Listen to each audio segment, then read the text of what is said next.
Hello everyone, welcome to కథల సవ్వడి.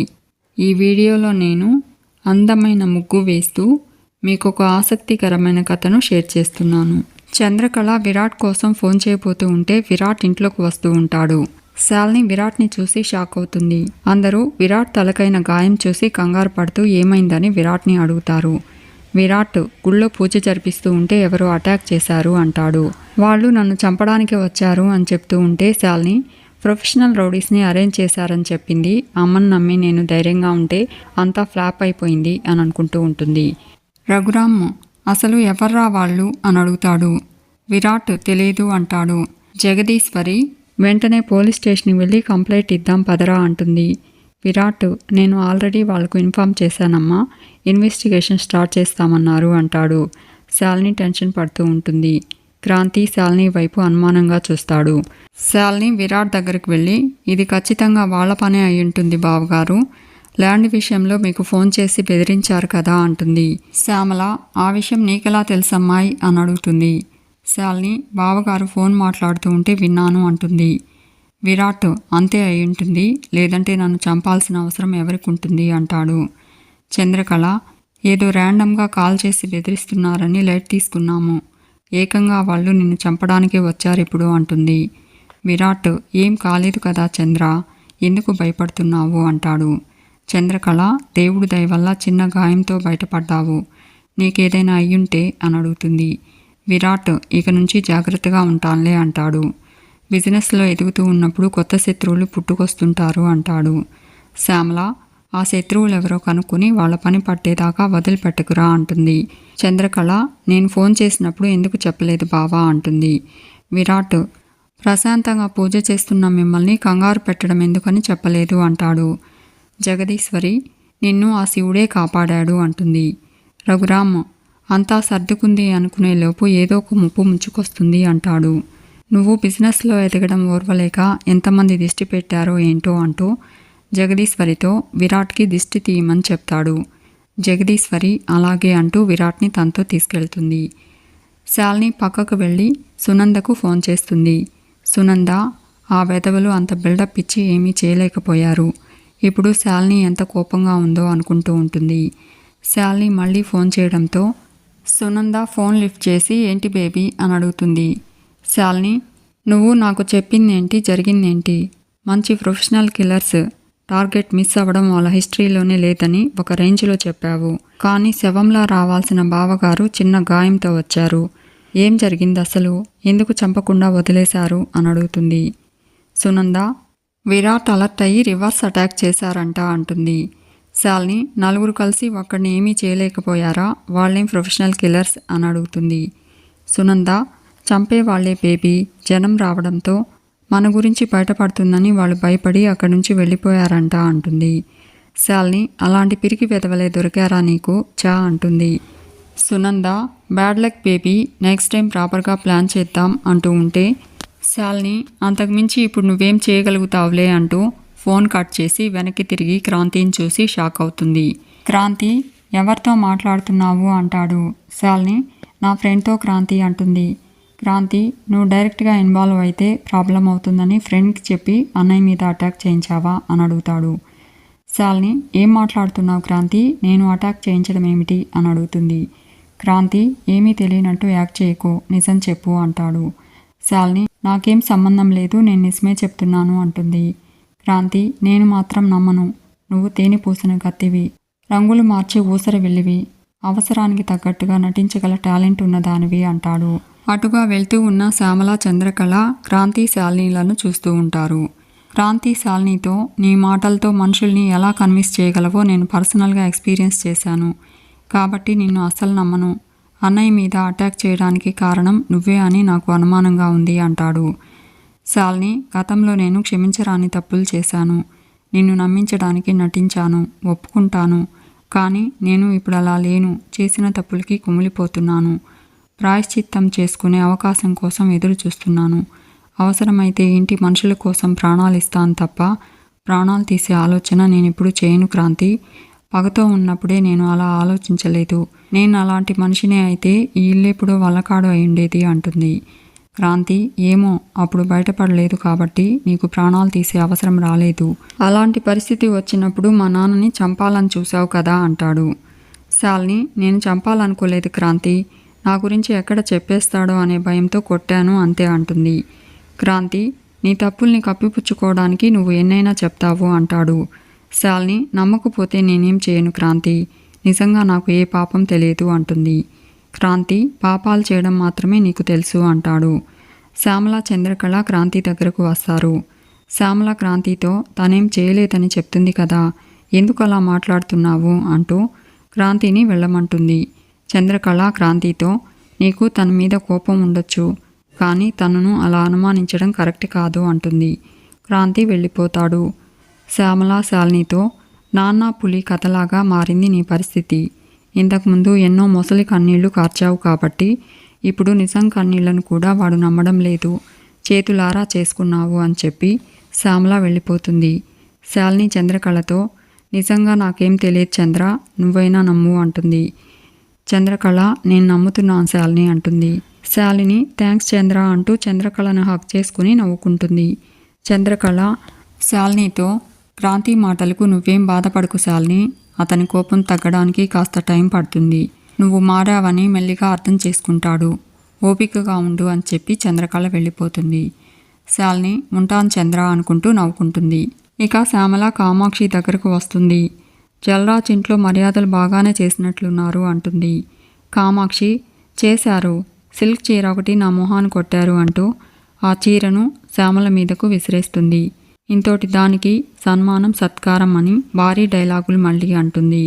శ్యామల ఆ చీర చూస్తూ, బానే ఉంది కదా, ఓ 4,000 ఉంటుందనుకుంటా అంటుంది. కామాక్షి, వాళ్ళ మొహాలకు అంత పెట్టి కొంటారా అంటూ, అయినా నేనిప్పుడైనా అంత చీప్ చీర కట్టానా, మినిమం 10,000 లేకుండా నేనిప్పటి వరకు చీర కొనలేదు తెలుసా అంటుంది. శ్యామల, ఇలా డబ్బాలు కొడతావు కాబట్టే నీకు అప్పులు చేసే అల్లుడు దొరికాడు. నువ్వేం చేసినా దానికంతా ఇప్పుడు శృతి అనుభవించాల్సి వస్తుంది అంటుంది. కామాక్షి, నాకొకటి అర్థం కాదు శ్యామ, నువ్వు నన్ను సపోర్ట్ చేస్తున్నావా అపోజ్ చేస్తున్నావా అని అడుగుతుంది. శ్యామల, నేనెవరిని సపోర్ట్ చేయను, ఎవరిని అపోజ్ చేయను, మంచిని పొగుడుతాను, చెడుని తిడతాను, చాలా బ్యాలెన్స్డ్ మైండ్ నాది అంటుంది. కామాక్షి, బాడీని బ్యాలెన్స్ చేయడం తెలియదు కానీ బ్యాలెన్స్డ్ మైండ్ అంట అని అనుకుంటూ ఉంటుంది. ఇదంతా చూస్తూ ఉన్న జగదీశ్వరి, ఆ అబ్బాయికి తోచిన మర్యాద చేసి పంపించాడు, అది చూడాలి కానీ పెట్టిన వస్తువుల విలువ చూస్తారా అని అడుగుతుంది. రఘురామ్, అయినా నీకు ఆశ ఎక్కువ కామాక్షి అంటాడు.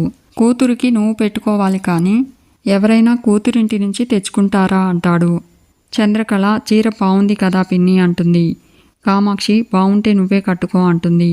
శ్యామల, నీకు పెట్టిన చీర కట్టుకోవాల్సిన కర్మ నా కూతురికేంటే, తనకు లేవా, కొనుక్కోలేదా, నేనివ్వనా అంటుంది. కామాక్షి, నా కూతురు కొనుక్కోలేదనే కదా ఎగతాళి చేస్తున్నావు అంటుంది. జగదీశ్వరి, మళ్ళీ మొదలు పెట్టారా మాటల యుద్ధం అంటూ, వదిలేయండి అంటుంది. శృతి ఎలా ఉంది కామాక్షి, గుడ్ న్యూస్ ఏమైనా చెప్పిందా అని అడుగుతుంది. రఘురామ్, అదేంటి, గుడ్ న్యూస్ వినాల్సింది ముందు మన ఇంట్లో కదా అంటాడు. కామాక్షి, అంతేలే, మీరంతా ఒకటైపోయారు, మీకు మీ సంతోషమే ముఖ్యం, నేను నా కూతురు పరాయి వాళ్ళమైపోయాం కదా అంటుంది. రఘురామ్, నేను ఆ ఉద్దేశంతో అనలేదు కామాక్షి, ముందు పెళ్ళైంది విరాట్ చంద్రలకు కాబట్టి ముందు పిల్లలు కనాల్సింది వాళ్లే అనే సెన్స్తో అన్నాను అంటాడు. శ్యామల, అవును కామాక్షి, విరాట్ చంద్రల ముందు శృతి జల్రాజ్ జూనియర్సే కదా, ఆ లెక్క ప్రకారం సీనియారిటీ లిస్ట్లో ముందుండే వాళ్లకు ప్రమోషన్ ముందుగా రావాలి అంటుంది.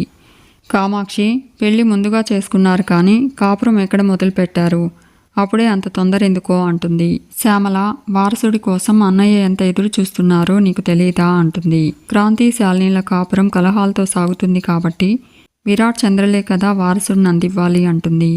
ఇంట్లో పసిపిల్లలు పారాడుతూ ఉంటే వాళ్ళ కేరింతలతో అల్లరితో సందడిగా ఉంటే ఇల్లంతా ఎంత కళకళలాడుతుందో తెలుసా అంటుంది. శృతిని ఎత్తుకుని ఆడించిన తర్వాత మళ్ళీ ఈ చేతులతో పసిపిల్లల్ని ఎత్తుకుని ఆడించిందే లేదు. శృతి మెత్తని పాదాలతో గుండెల మీద తంతూ బోసు నవ్వులు నవ్వుతూ ఉంటే చూస్తున్నప్పుడు కలిగే ఆనందం మాటల్లో చెప్పలేనిది. ఆ ఫీలింగ్ని ఎప్పుడు ఎక్స్పీరియన్స్ చేస్తానా అని ఎంత ఆశతో ఎదురు చూస్తున్నానో తెలుసా అంటూ రఘురామ్తో, అన్నయ్య నీ ఆశ త్వరలోనే తీరుతుందిలే, రేపు ముహూర్తం పెట్టించావు కదా, సంవత్సరం తిరిగేలోపు నీ చేతుల్లో వారసుడిని పెట్టడం నీ పెద్ద కొడుకు కోడల బాధ్యత అంటూ చంద్రకళతో ఏమంటావమ్మాయి అంటుంది. చంద్రకళ బాధ్యత అన్నప్పుడు నిర్వర్తించాల్సిందే కదా పిన్నికారు అంటూ సిగ్గుపడుతూ వెళ్ళిపోతుంది. శ్యామల అన్నయ్యో గ్రీన్ సిగ్నల్ వచ్చేసింది హ్యాపీయా అంటూ ఉంటే అందరూ నవ్వుతూ ఉంటారు. ఇక చంద్రకళ పాలు తీసుకుని రూమ్లోకి రావడంతో విరాట్ ఏంటి పాల గ్లాస్తో వచ్చావు? నీ పంతం పక్కన పెట్టేశావా? వారసుడి కోసం నాన్న తప్పించడం చూసి నీ మనసు కరిగిపోయిందా? రేపటి ముహూర్తం ఈ రాత్రికే షిఫ్ట్ చేశావా అని అడుగుతూ ఉంటాడు. చంద్రకళ తలకి దెబ్బ తగిలినా కూడా సరసాలు ఆడే మూడ్ మాత్రం తగ్గలేదు అంటుంది. ఎంత పెద్ద ప్రమాదం తప్పింది, దాని గురించి ఆలోచించకుండా రొమాన్స్ గురించి ఎలా ఆలోచిస్తున్నాం అసలు అంటుంది. విరాట్ అదేం పెద్ద ప్రమాదం కాదులే అంటాడు.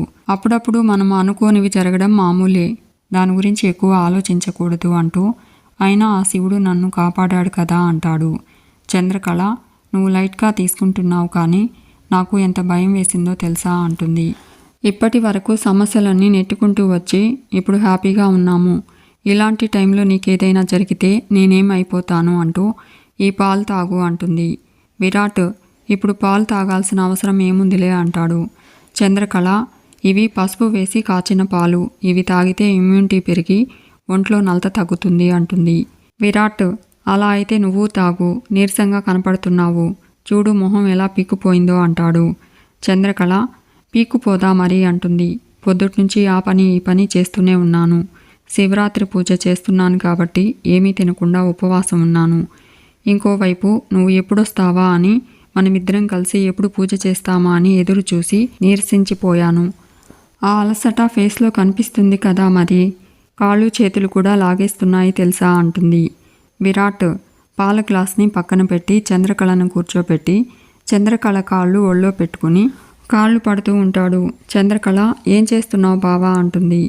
విరాట్ నువ్వు నాకు ఎన్నిసార్లు తలనొప్పి అంటే తల పట్టావు, కాళ్ళ నొప్పి అంటే కాళ్ళు పట్టావు, ఇప్పుడు నీ కాళ్ళు నేను పడతాను అంటాడు. చంద్రకళ వద్దు బావా, ఎవరైనా చూస్తే బాగోదు అంటుంది. విరాట్ ఎవరు చూస్తే నాకేంటి, నా భార్యకు నేను సేవ చేస్తాను, అది నా ఇష్టం అంటాడు.